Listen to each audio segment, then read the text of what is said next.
Before I start, I just want to say this is real. I know that's what everyone says before they drop some weird, creepy story, but I swear on everything this actually happened. And I don't know if I should even be sharing it.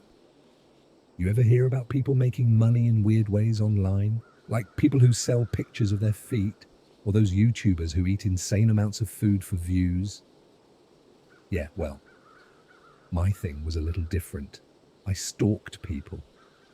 Not in the creepy serial killer kind of way, but like for money, I should probably explain. So, about a year ago, I was broke. I had just dropped out of college because tuition was sucking my soul dry, and I was living in this dingy one-bedroom apartment above a laundromat in Chicago, the kind of place where you hear weird noises at 3 a.m., but you just assume it's the pipes, or, someone getting stabbed in the alley. I was desperate for cash, and I spent way too much time on the internet.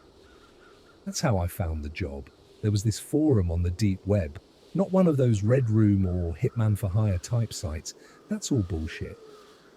No, this was more subtle. It was called the Watchers Market, and it was basically a place where people could hire others to do observational work, which is a fancy way of saying stalking. The job descriptions were weirdly normal, which is what sucked me in.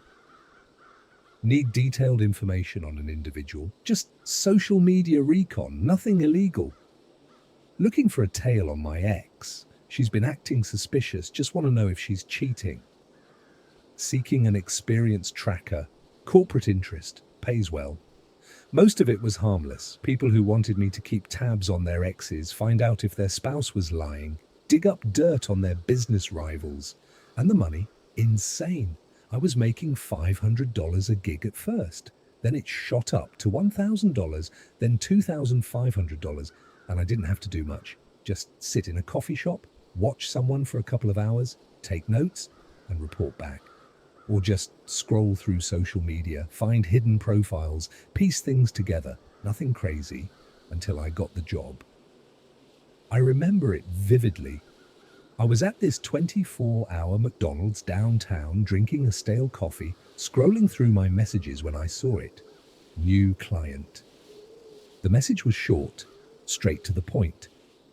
Need live tracking on an individual, high priority, immediate response required, $10,000 upon completion.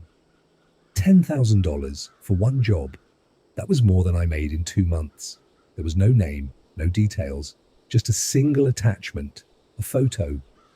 I hesitated before opening it, and when I did, my stomach dropped. It was a woman, mid-20s, dark hair, sharp features, high cheekbones. She looked like one of those influencers you see on Instagram, the kind that posts pictures of their coffee and writes captions like, "Just a girl trying to find her way in this crazy world." But it wasn't the photo that freaked me out. It was the background. Because I knew where it was taken. A Starbucks. Specifically, the Starbucks on Michigan Avenue, 3 blocks from my apartment. I stared at the photo, my fingers hovering over the keyboard. I should have said no. Something about this felt off, too professional, too urgent. But 10 grand? I swallowed my hesitation and typed back. "What do you need me to do?" The response came almost instantly. "Follow her. Track her movements. Do not engage." That was it. No more details, no backstory. Just follow her. My gut told me to back out, but my bank account said otherwise. So the next morning, I went to the Starbucks, sat in the corner with my laptop, pretending to work while I watched the door. And at exactly 9:42 a.m., she walked in. I recognized her immediately. Same dark hair, same sharp features. She was even wearing the same black leather jacket from the photo. She ordered a caramel macchiato, took a seat by the window, and pulled out her phone. I watched her for a while, pretending to type on my laptop. At first, she seemed normal. Scrolling through Instagram, texting, occasionally glancing at the street. But then, something weird happened. She looked up. Not just randomly, not like she was daydreaming. Number She looked right at me. Our eyes locked, and for a split second, I swear she smirked, like she knew, like she'd been expecting me. I froze. This had never happened before. No one had ever noticed me before, but she did. And then, just as quickly, she looked away, took a sip of her macchiato, and went back to scrolling. I felt my heart hammering in my chest. This was wrong. Something about this was so wrong. I wanted to leave, but before I could, my phone buzzed. New message. I glanced down and my blood went cold. It was from my client. Good. Now keep going. That wasn't the part that scared me. The part that scared me was the second message. And stop looking so obvious. She already knows you're there. My head snapped up and my stomach flipped. The woman was gone.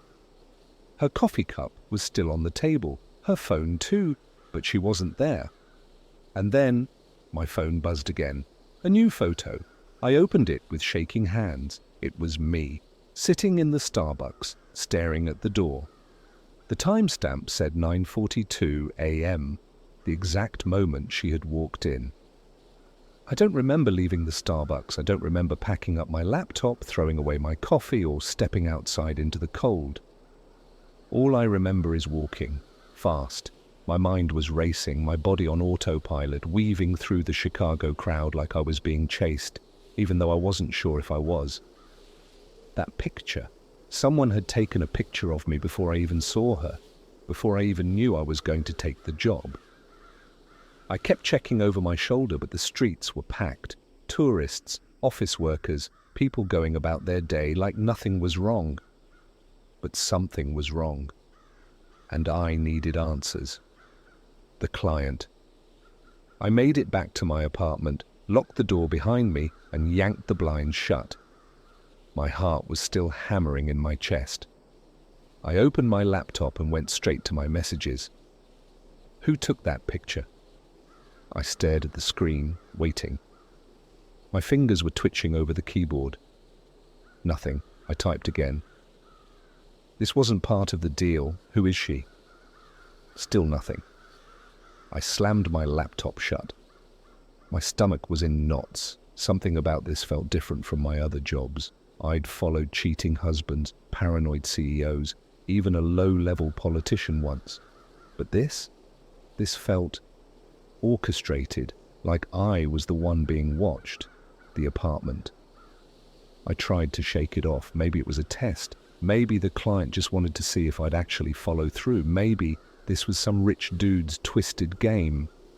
I took a deep breath, trying to steady myself, but my hands were still shaking. I needed to clear my head. I decided to take a shower. Stupid, I know, but I thought it might help. I let the water run hot, hoping it would calm my nerves, and for a few minutes, it did. Until I got out. My apartment was freezing, not just cold, freezing. I felt it the second I stepped out of the bathroom, the kind of cold that shouldn't be possible in an apartment with working heat. I wrapped a towel around myself and walked toward the thermostat. It was set to 72, but the screen was blank. I frowned. Maybe the power had flickered, but my laptop was still on, my phone was still charging, the lights were still working. I turned back toward my room, and that's when I noticed it. My window was open, only an inch, but enough. Enough to let the cold in, enough to make my stomach twist into knots. I never left my window open. I lived on the second floor, and I wasn't an idiot. I grabbed the nearest object, a lamp, and crept toward it, my breath coming out in short, shallow gasps. I peeked outside. Nothing. Just the fire escape and the dim glow of a street lamp below. But I felt it. Someone had been here.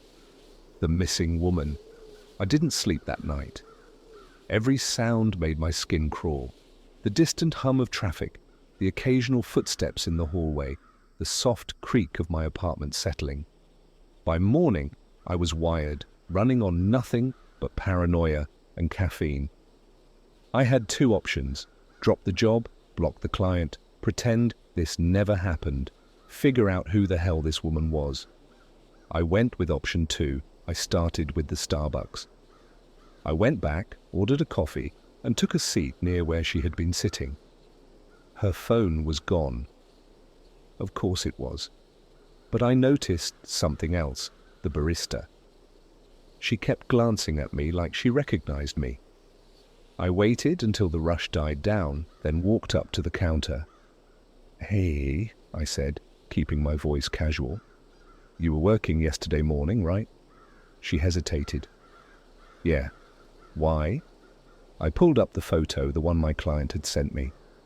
"Do you remember this woman?" Her face went pale. She glanced over her shoulder as if checking if someone was listening. Then she leaned in and whispered, "She was here all morning." I frowned. "All morning?"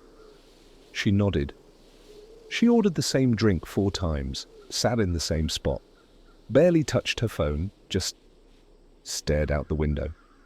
I felt a chill creep up my spine. "Did she talk to anyone?" I asked. The barista hesitated. "Just one guy." My stomach twisted. "What did he look like?" Her face scrunched up like she was trying to remember.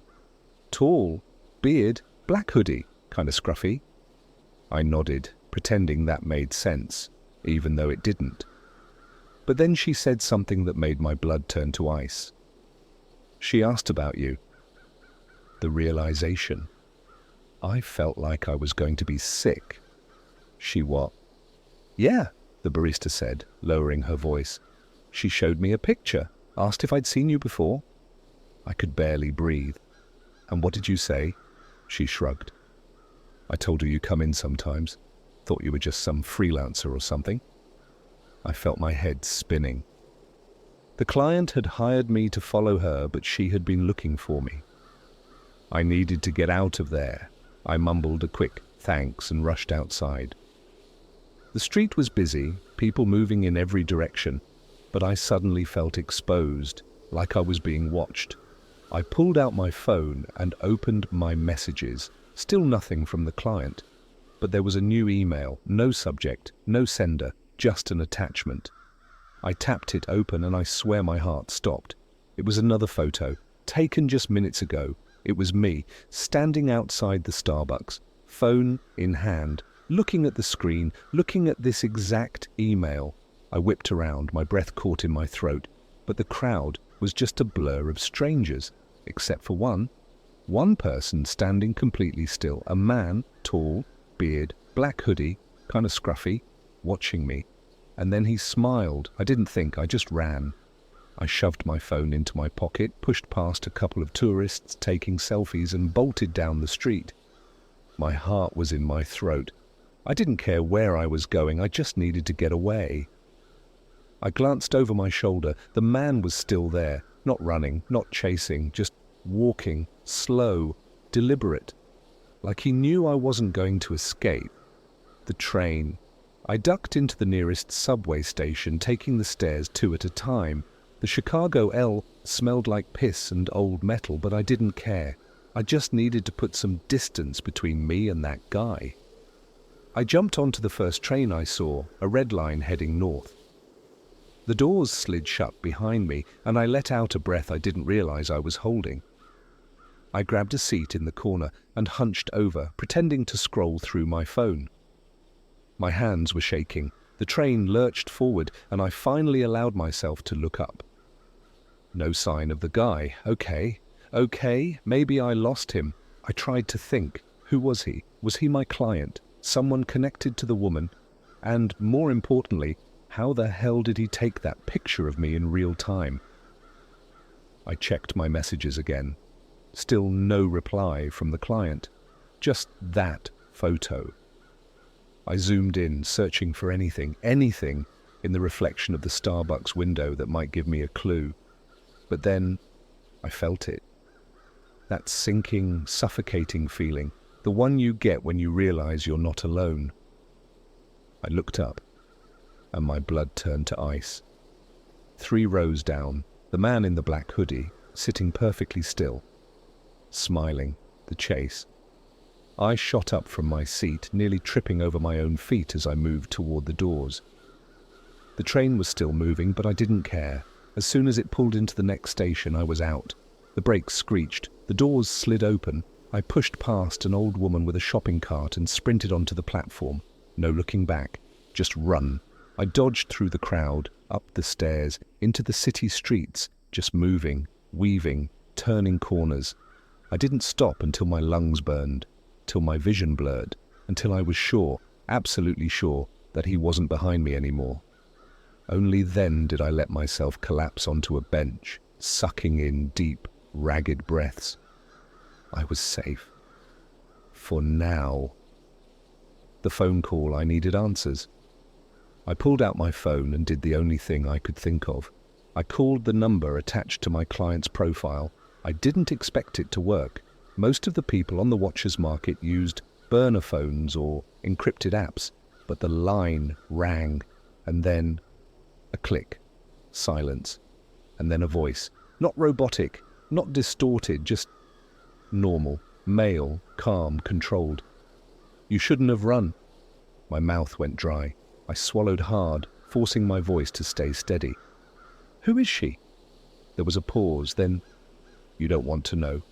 Something about the way he said it made my stomach twist. I tried again. "Did she hire you? Are you tracking me?" Another pause. Then, laughter.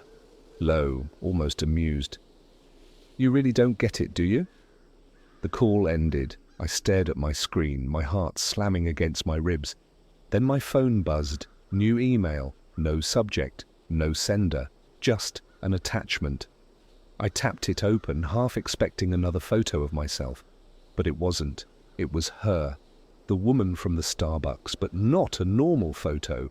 A surveillance shot. Blurry, grainy, taken from a distance. She was sitting on a bed in a dark room, hands tied, mouth gagged, eyes wide with terror, and scrawled across the bottom, written in red, messy handwriting. "Help me." The warehouse. I don't know why I went. I should have run, blocked the number, burned my laptop, and disappeared. But I couldn't stop thinking about her face. That wasn't staged. That wasn't some deepfake or AI-generated nonsense. That was real fear. And despite everything, despite how messed up this whole thing was, I needed to know the truth. The email had an address, an old warehouse on the south side, near an abandoned rail yard. Sketchy as hell. I took an Uber halfway there, then walked the rest, just in case. By the time I got there, the sun was setting. The sky was bleeding orange and purple, casting long, jagged shadows across the cracked pavement. The warehouse was massive, rusted metal, boarded up windows, the kind of place where you expect to find a dead body. I crept closer, every instinct in my body screaming at me to turn back. Then, movement. A shadow in the window. Someone inside. I pressed myself against the wall, my pulse hammering in my ears. I should leave. I should not be here. Then I heard it, muffled, faint, but unmistakable, a woman's voice, crying.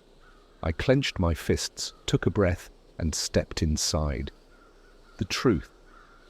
The air was thick with dust. Every step echoed. The crying was louder now, coming from the far end of the warehouse. I followed the sound, moving slow, careful, until I reached a metal door slightly ajar. I pushed it open, and my stomach dropped. She was there, tied to a chair, face bruised, lip split, eyes wild with fear. But the second she saw me, she started shaking her head, frantic, like she was trying to warn me. I opened my mouth to speak, but then a cold, sharp pressure against my neck, a knife, a voice, low and steady in my ear. "You really should have walked away." And then, darkness.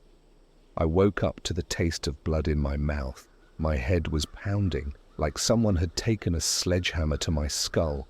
I tried to move. I couldn't. My wrists were tied, thick rope, tight enough to cut off circulation. I blinked hard, my vision adjusting to the dim, flickering light. The smell of rust and oil filled my nose. I was still in the warehouse, and I wasn't alone. The room.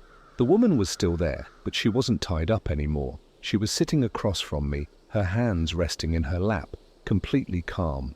No gag, no rope, no fear, just watching me. That's when I noticed the man, the same one from the train, tall, beard, black hoodie. He was leaning against the wall, arms crossed, like this was just another day at the office. "Rise and shine," he said. His voice was the same one from the phone call, the client. I swallowed hard, my throat raw. What the hell is this?" He ignored my question and glanced at the woman. She didn't look at him. She was still staring at me. Then she spoke. "You were supposed to find me?" Her voice was soft, almost disappointed. I felt my pulse hammering. "What?" She leaned forward, resting her elbows on her knees. "That was the job, wasn't it?" I struggled against the ropes. What do you mean? I was hired to track you." She smiled. A small, cold smile. "No," she said. "You were hired to follow me." The man pushed off the wall and walked toward me. "You still don't get it," he said, crouching so we were at eye level. "You were never the one watching." A chill ran down my spine. I shook my head. "That doesn't make sense. Who the hell hired me?" He tilted his head. "Why do you think you never got a name?" I swallowed. The truth was sinking in, slow, heavy, suffocating. The client, the person who hired me, it was never him, it was her, the game. She stood up, pacing the room. "You spend your life stalking people, digging into their secrets, thinking you have control," she said. "But the second you got the job, you became the one being tracked." The air in the room felt thick, suffocating. None of this made sense. "Why?" I asked. "Why go through all this?" She stopped, looked at me. "Because," she said, "I needed to know if you were worth it." The man pulled out a knife. Not a gun. A knife. I don't know why, but that terrified me more. Guns are impersonal. A trigger pull, a bang, and it's over. But a knife, that's personal, that's slow. I started struggling harder against the ropes, panic clawing up my throat. "Whoa, whoa, whoa, hold on. You're just going to kill me, just like that?" The man flicked the blade in his hand, testing the edge. "You should have walked away," he said. I looked at her, begging. "I don't even know you. What did I do?" Her expression didn't change. Then she reached into her pocket and pulled out something small, a USB drive. She held it up between her fingers. "This," she said, "is your life." I stared at it. "What?" She walked over, crouching down so we were face to face. "Everything," she whispered. "Your real name, your family, every job you've ever taken, every person you've ever followed, your browser history, your phone calls, your texts." My blood ran cold. "No," I muttered. "That's not possible." She tilted her head. "Isn't it?" I thought about the messages, the real-time pictures of me, the fact that my client knew where I was at all times. I felt my stomach drop. They hadn't been watching her, they'd been watching me, the offer. She stood up, slipped the USB back into her pocket. Then she smiled. And that scared me more than anything, because it wasn't a cruel smile, it was almost friendly. "You're good," she said. "Better than most." I was still struggling against the ropes. "Then let me go." She shook her head. "No," she said. "Not yet." She glanced at the man. He didn't move, just kept twirling the knife between his fingers, waiting for the signal. She looked back at me. "I have a new job for you," she said. I stared at her, my breath coming in short gasps. "What?" She pulled out her phone, tapped a few times, then turned the screen toward me. There was a photo, a man in his 40s, bald, expensive suit, sitting in the back of a black SUV. "Follow him! she said. Find out everything. I felt my chest tightening. And if I say no? She smiled again. Then she snapped her fingers. The man with the knife lunged. I barely had time to scream. The escape pain, white-hot pain, ripped through my arm. As the blade sank in, I thrashed, kicking, fighting for my life. My fingers found the leg of the chair, gripped hard, then yanked. The chair collapsed. I hit the ground hard, but it didn't matter. I was free. The man lunged again, but I rolled, fast. My foot connected with his knee. A sickening crack. He screamed. I didn't think. I just ran. The streets. I burst out of the warehouse, barely feeling the freezing air. Didn't stop. Didn't look back. Just ran. Past the train yard. Past the empty lots. Into the city. My arm was bleeding. My vision was blurry, but I was alive. I didn't stop running until I reached a 24-hour gas station. I stumbled inside, breathless, gripping the counter. The cashier, an older guy with tired eyes, looked at me. "Jesus, man, you okay?" I tried to speak, but before I could, my phone buzzed. I hesitated. Then slowly, I pulled it out. A new email. No subject. No sender. Just a single message. "You passed the test." The realization. I never went back to my apartment. I burned everything, my laptop, my phone, even my clothes. Then I disappeared. New city, new name, new life. I thought I was free. I thought I had escaped. Until today, because this morning I got another email, another photo. This time it was me. Sitting in this exact cafe right now, watching this screen, reading this message, and just outside the window I see her, she's smiling, and this time she's the one watching me. I didn't move, I couldn't. She was standing outside the cafe, just beyond the window, watching me. Same dark hair, same sharp features, same eerie, knowing smile. The street was crowded, people walking past her, oblivious. She wasn't looking at them. She was looking at me. I felt my stomach churn. I forced myself to glance down at my phone, at the photo they had just sent me. It was a live shot, which meant someone was watching me right now. I turned my head slightly, scanning the cafe. The barista? Number the couple by the door? Number... Then I saw it. A man, sitting 3 tables away, hood up, face half hidden behind a newspaper. But I could see his phone, angled just enough to take a photo. He was tracking me. The warning. I stood up fast, nearly knocking over my coffee. The barista gave me a weird look, but I didn't care. I needed to go.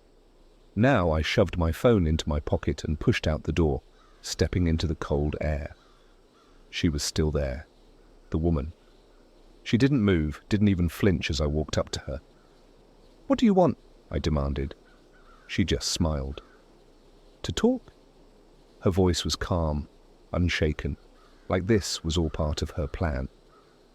I glanced around. The man from the cafe was still inside, but I could feel others watching me. I swallowed hard. "Who are you?" She tilted her head. "You already know," she said. "You've always known." I clenched my jaw. "You set me up," she shrugged. "I gave you an opportunity." I felt my hands ball into fists. "You tried to kill me." Her smile faded. "No," she said. "I tried to recruit you." I stared at her, my heart pounding. "Recruit me?" She nodded. "We needed to see how you'd react. If you'd run, if you'd fight, if you'd survive." I shook my head.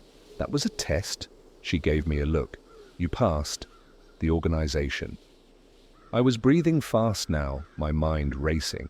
"Who are you working for?" I asked. She smiled again. "Not for... with." I didn't respond. I couldn't. Because deep down I knew what she meant. I'd spent my life tracking people, digging into their secrets, thinking I was in control. But I had been on their radar all along. "You think you're special?" she asked. "There are others like you. We find them. We test them. Some fail. Some disappear." I felt a cold sweat drip down my back. "And the ones who pass?" I asked. She leaned in slightly.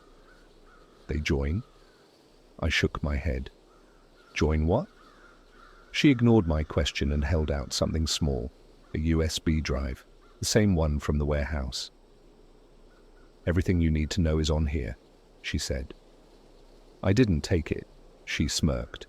You don't have to decide now, she said. You'll come to us when you're ready. Then without another word, she turned and walked away. I stood there, frozen, as she vanished into the crowd. I wanted to run after her, demand answers, demand to know what the hell was happening. But I didn't. I looked down at the USB drive in my hand, then I pocketed it. The choice. That was 3 months ago. I moved cities again, changed my name, erased every digital trace of myself I could, but I know it doesn't matter. They'll find me again. They always do. The USB drive is still sitting on my desk. I haven't plugged it in, not yet, but I think about it every day because the truth is, I want to know, I need to know, and I have this sinking feeling that no matter what I do, I already belong to them. Final email. I woke up this morning to a new message. No subject, no sender, just a single line of text. Welcome to the other side. And attached to it, another photo, taken inside my apartment while I was sleeping. I think I just made my choice.